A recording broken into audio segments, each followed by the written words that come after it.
when the eyes of Prince Prospero fell upon the spectral image, which with a slow and solemn movement, as if more fully to sustain its role, stalked to and fro among the waltzers, he was seen to be convulsed, in the first moment with a strong shudder of either terror or distaste, but in the next his brows redden with rage. "Who dares," he demands hoarsely, the courtiers who stood near him, "who dares insult us with this blasphemous mockery? Seize him and unmask him, so that we know whom we may hang at the sunrise for the battlements."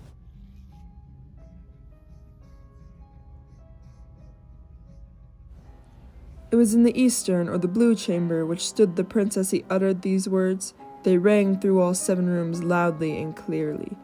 For the prince was a bold and robust man, and the music had become hushed at the waving of his hand.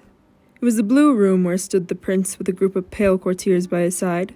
At first he spoke. There was a slight rushing movement of the group in the direction of the intruder who, at the moment, was almost near at hand, and now, with a deliberate and stately step, made closer approach to the speaker.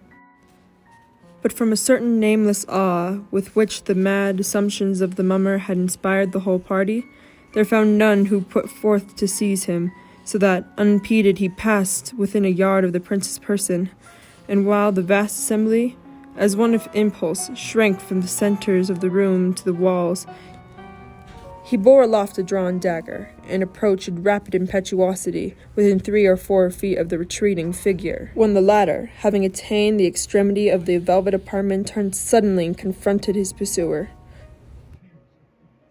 There was a sharp cry, and the dagger dropped, gleaming upon the sable carpet, upon which instantly afterwards fell prostrate in death the Prince Prospero.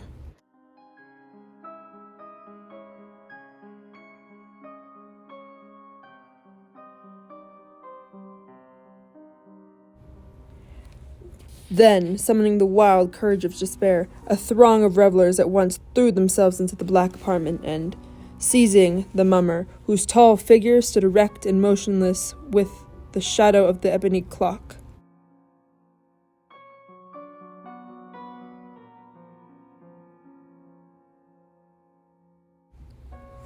gasped in unutterable horror at finding grave servants and corpse-like masks which handled with so violent and rudeness unattended by any tangible form.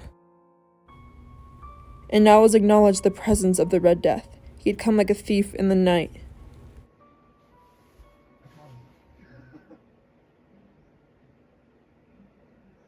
You're not dead.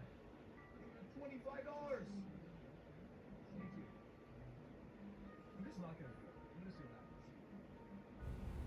And one by one dropped the revelers in the blood-beweeded halls of the revel, and died each in a despairing posture of his fall.